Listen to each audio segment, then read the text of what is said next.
నిజామాబాద్ జిల్లా బోధన్ పట్టణ గ్రామ అభివృద్ధి కమిటీకి సంబంధించిన లావాదేవీల విషయమై గ్రామ కమిటీ అధ్యక్షులు ఆగస్టు 13 మంగళవారం మహాలక్ష్మి మందిరంలో ఏర్పాటు చేసిన సమావేశంలో తీసుకున్న నిర్ణయం ప్రకారం ఆగస్టు 16 శుక్రవారం నాటి సమావేశంలో తెలుపుతామని చెప్పారని, కానీ శుక్రవారం నాటి సమావేశంలో గ్రామ కమిటీ సభ్యులు తర్పాల పెద్దలు పాల్గొనగా అధ్యక్ష కోశాధికారులు గైహాజరీ అవడంతో గ్రామ అభివృద్ధి కమిటీ సభ్యులు తర్పాల పెద్దలు మహాలక్ష్మి ట్రస్ట్ సభ్యులు మాట్లాడుకుని అధ్యక్షుని దగ్గరికి వెళ్లి తదుపరి సమావేశానికి చర్చలు తీసుకుని గ్రామ అభివృద్ధి లావాదేవీలు తెలపడం అధ్యక్షుని బాధ్యతని తెలియజేస్తామని తెలిపారు. ఈ సందర్భంగా గ్రామ అభివృద్ధి కమిటీ సభ్యులు తర్పాల పెద్దలు మహాలక్ష్మి ట్రస్ట్ కమిటీ సభ్యులు తదితరులు పాల్గొన్నారు.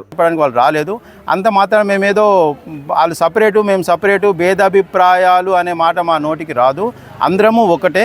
మా యొక్క మెయిన్ కాన్సెప్ట్ ఏంటంటే ఆయన లెక్కలు మాకు ఇప్పుడు చెప్పాల్సిందే, మేము పోయి అడిగి లెక్కలు క్లియర్ చేసుకొని అందరికీ మేము తెలియపరుస్తాం.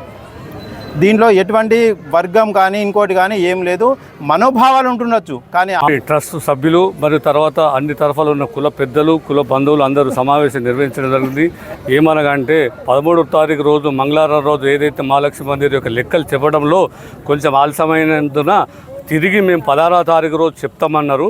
అవి చెప్పడానికి ఈ సమావేశం ఏర్పాటు చేసాము. పొద్దున 11 గంటలను కూర్చుంటే ఇప్పటి వరకు సమావేశంలో కూర్చున్నారు, కానీ వారు రాలేరు. ఏదైనా వాళ్ళు గిట్ట ఏదైనా అనివార్య కార్యాలు రాకుంటే కూడా మేము అందరం కలిసి వారిని సంప్రదించి లెక్కలు చూపించాలని మేము కోరుతున్నాము. వారు కూడా లెక్కలు చూపించాలని కూడా మేము బాధ్యతగా చెప్తున్నాము. తదుపరి కార్యక్రమం తర్వాత తెలియజేస్తామని సమావేశం వచ్చిన అందరికీ మేము తెలియజేస్తున్నాము. మొట్టమొదటిగా మన బోధన్ పట్టణ గ్రామ అభివృద్ధి కమిటీకి నమస్కరించి ఒక విజ్ఞప్తి ప్రార్థన, గ్రామ బిడ్డగా రకరకాలుగా బాధ్యతలు కలిగినటువంటి వ్యక్తిగా ఇంతమంది 4:30 తరఫ పెద్ద మనుషులందరూ కలిసి మొన్న మనం మంగళవారము అనుకున్న ప్రకారంగా మరి లెక్కలు అనేది మీరు చూపినరు. మీలో మీకున్నటువంటి సఖ్యత లోపమా ఏదా కానీ అది స్పష్టంగా ఆ రోజు కనపడ్డ ఎవరు వ్యతిరేకించలే, విమర్శించలే, మిమ్మల్ని ఆరోపించలే. మీరు డబ్బులు కాజేసిరు తినరన్న విషయం కూడా మాట్లాడలే. ఎప్పుడో జరిగినటువంటి విషయాన్ని మీ ఈసీ కమిటీలో చర్చించి ఒకరి పట్ల ఒకరు ఏదైనా తప్పు చేసి ఉంటే చర్యలు ఆనాడే తీసుకొని ఉండే. కానీ ఇప్పుడు ఆ ప్రస్తావన ముందుకు తీసుకొచ్చి ఇదేదో మరి వీడియోలు అవన్నీ చూస్తే కూడా విషయము పెద్దగా అయ్యే విధంగా అనేది కొన్ని పరిస్థితులు గ్రామాభివృద్ధి కమిటీ ఆధ్వర్యంలో మాకు ఈరోజు లెక్కలప్ప చెప్తా అని చెప్పేసి గ్రామ కమిటీ చెప్తా అన్నది.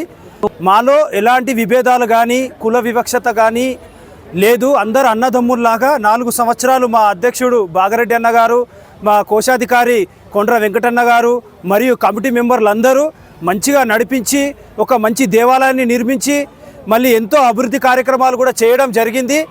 మీరు ఎక్కడ తక్కువ కాదు, ఎవరు ఎక్కువ కాదు, మన అందరం సమానమన్నా. అందరము 66 కులాలు కూర్చొని 4:30 తరఫు పెద్దలు కూర్చొని మనం ఒక ప్రశాంతమైన వాతావరణంలో లెక్కలు చేసుకుందాము, మన గ్రామ కమిటీ యొక్క పేరును నిలబెడదామని చెప్పేసి మీ అందరికీ ఈ యొక్క సందర్భంగా విన్నవిస్తున్నాం. మరిన్ని అప్డేట్స్ కోసం మా ఛానల్ని సబ్స్క్రైబ్ చేయండి.